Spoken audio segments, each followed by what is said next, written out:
Hey guys, I've got some bad news. So I spent last night recording my first few episodes of Persona 5, and the first one's up, and so on and so forth.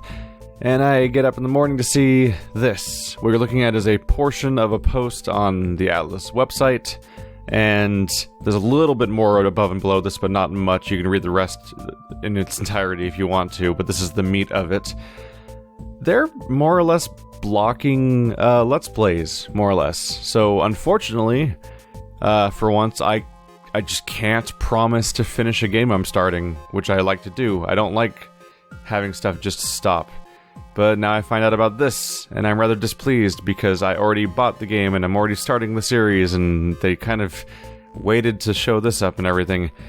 So, they have some rather draconian things going on here, like far and above almost any other company I've seen, really. Like, if you thought it was bad when Nintendo's like, yeah, all that ad revenue, it's ours now. This stuff's crazy. They're basically just blocking playthroughs, and the rules are bizarre. Like, one of these says you can't make videos longer than 90 minutes? Why does the video length matter? Does more videos at shorter lengths somehow not be the same thing as fewer videos of longer lengths? Like, what are they even saying? They say to post no major spoiler stories, period. Don't show the ending of the first 3 palaces, which I assume are what they call dungeons in this game. And you can show like one boss fight and then none of the other boss fights. So you're supposed to so if you're doing a series, you're supposed to skip the ends of the first 3 palaces. I presumably you reach the end of a palace and then you just skip to way later in the game with no context, and you skip all the boss fights. And that's crazy in its own right, because like if anything happens in the story, surely people will just be talking about what happened in the story, like the characters will, right? Like that's insane in its own right. And like they don't want you to post anything after the date 7/7 in the game. And they straight up threaten channels with the idea of hitting them with content ID strikes and channel strikes and account suspensions. Like, they're threatening people's channels if they dare do any of this. And what's weird is that they contextualize it under the premise of like, oh, we don't want our amazing fans to be spoiled of this game, and nobody wants to get hit by spoilers. You can't assault people with spoilers, not in video form. Like, I'm forcing you to watch this spoiler video. It's like, no. If you watch a playthrough all the way up into 7/7, you know you're doing that. It's not like you're gonna be surprised when you get spoiled of things. That's an insane concept. The entire explanation for why they're doing this just rings false.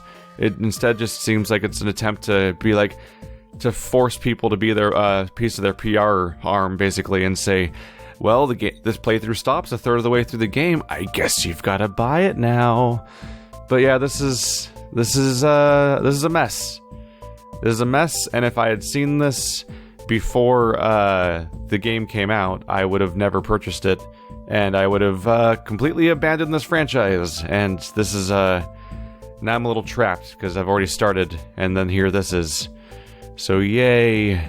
If you want to send messages to Atlus about this crazy policy, feel free to do so. I don't know if that'll accomplish anything, because the phrasing below this part is all like, our masters in Japan are super nervous about this stuff, as if to imply that, like, that Atlus of America seems to know exactly how crazy this is, but they literally have no choice, just like how Nintendo of America is constantly super aware of how completely insane Nintendo of Japan is, but they can't do anything about it because they don't have any control.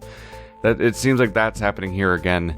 Is a Japanese company is so far behind and out of touch and just kind of useless as far as knowing what's going on in the world, and it's a bummer, because the game looks super cool, and I don't want this.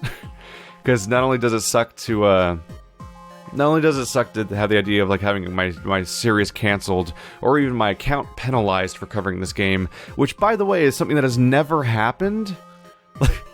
Like, I've been doing YouTube since 2011, and nobody has ever penalized my account for doing Let's Plays. At most, a video gets blocked on an individual basis, or I don't get revenue on various videos, which is like so common I don't even comment on it most of the time. But like, this is a straight up threat in bold at the bottom of this thing, and like that's crazy. I've been doing this for 6 years and that doesn't happen. So what in the world is so crazy about Persona 5 specifically? But yeah, the game looks great, and I want to have positive feelings about it, and it's a bummer that now, even if nothing goes wrong, that this will be in the back of my head the entire time, is like this veiled threat that's hidden away in the game that it just sucks that this exists. So we'll see. I'll push a little further, but yeah, like, with these policies of, like, don't show boss fights, don't show the endings of dungeons, don't go past 7-7, like, there's a very decent chance the series will be canceled before long, and it's not in my... I'm literally not in control of that, and I'm sorry. And I probably won't even beat the game on my own outside of the playthrough, because I'll just be thinking about all the shitty feelings that they've given me at this point, so that's great. See you guys later. Feel free to contact Atlus in whatever means you'd like to if you think that sheer weight of messages can help. And hopefully other people kind of call attention to this too, but they're kind of out-of-touch Japanese company. Like, they don't tend to listen.